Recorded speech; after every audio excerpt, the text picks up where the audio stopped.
फांसी की सजा में होता क्या है, पूछा जाता है तुम्हारी अंतिम इच्छा क्या है। जब जेलर से पूछा कि तुम्हारी इच्छा क्या है, वो बोले कि मेरी माँ को बुला दीजिए, मेरी माँ से मैं मिलना चाहता हूँ। उसकी माँ को बुलाया गया। माँ जब उसकी आई तो माँ को अपने पास बुलाया, मतलब माँ अपना कान जरा सा बढ़ाना, हम कुछ कहना चाहें। वो क्या किया, कान जैसे उसकी माँ बढ़ाई, क्योंकि जेल के अंदर से भेंट हो रही थी, वो अंदर में था। कान जैसे ही वो आगे बढ़ाया तो वो डाकू था, उसको तो दया धन धीरे धीरे खत्म हो रहा था, तो उसका कान बहुत जोर से काट लिया माँ से। सबको देख के आश्चर्य हुआ, तुमने ऐसा क्यों किया, तुमने ऐसा क्यों किया।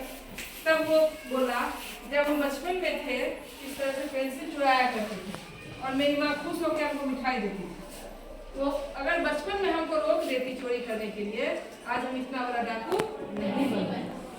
बचपन में वो हमको पीठ ठोकते गई, है ना, हमको इसके लिए रोकी नहीं, वो इसी कारण मैंने उसकी कान को ही काट लिया, क्योंकि जब भी चुरा के मैं लाता था तो माँ की कान में ही वो बात करता था। आदमी अगर किसी का सामान चुराता है तो जोर से नहीं बोलेगा चुरा के लाया, तो धीरे से अपनी माँ की कान में जाके बोलने जाता था। तो इससे ये सीख मिलती है कि बचपन में ही उसको सही रास्ता यदि मिल जाए बच्चे को, तो बच्चा जो है कभी गलत नहीं करेगा। और आप लोग भी छोटे छोटे बच्चे हैं, बच्चे का ब्रेन बहुत ज्यादा डेवलप होता है।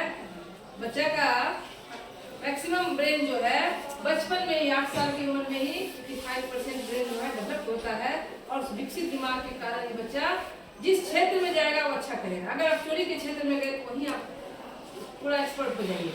चोरी करना, झूठ बोलना या कोई भी जो है गलत काम करना, वो हमेशा गलत होता है। और आप लोग स्कूल में शिक्षा लेने के लिए आए, पढ़ने के लिए आए, अच्छा बच्चा बनने आए जी। यहाँ से गलत बच्चा बन के जाइएगा तो अच्छा लगेगा? आप भी वही काम करिएगा जो बाहर का बच्चा कर रहा है, जो स्कूल में नहीं पढ़ रहा है, जो बाहर बदमाशी कर रहा है, उसके तरह रहिएगा। तो आप में उसमें क्या अंतर है बताइए?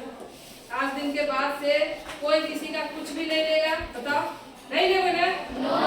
कोई किसी का पेन, ये नहीं उसका कलम ले लिया, उसकी कॉपी ले लिया, है ना। और जो बच्चा इस क्लास का है, इसकी अगर कंप्यूटर की किताब और कोई लिया होगा, ये बच्ची शिकायत कर रही है, वो बच्चा क्या करेगा, चुपचाप ला के, अगर आपको लगेगा हम इसको देंगे तो कहेगी ये मैंने चोरी किया है, तो कहेगी चोर है, तो आप चुपचाप रख दीजिएगा, ठीक है, इसी पर रख दीजिएगा, जिसकी होगी वो अपना ले लेगी।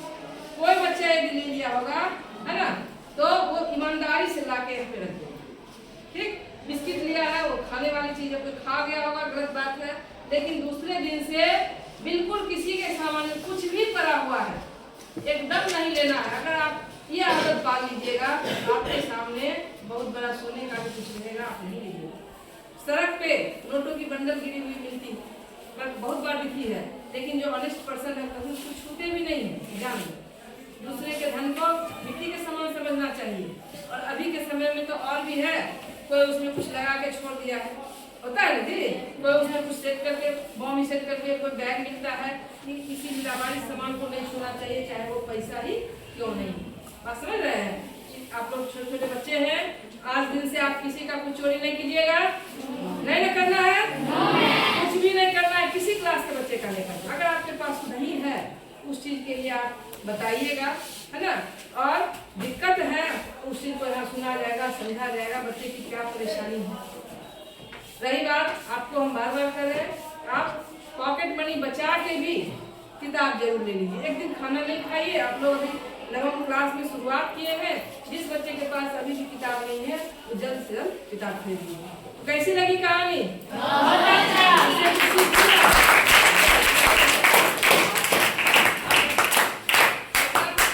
बच्चा का आगे से शिकायत किस क्लास में बिल्कुल नहीं मिलेगा, नहीं मिलेगा एकदम।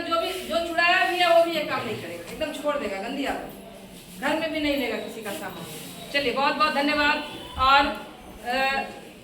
रूपा की बिस्किट अगर कोई लिए होंगे तो वो 10 रुपये वाला बिस्किट खरीदी थी, आप 5 रुपये वाला बिस्किट ला के उसको रख दीजिएगा, जो भी लिए हो, है ना।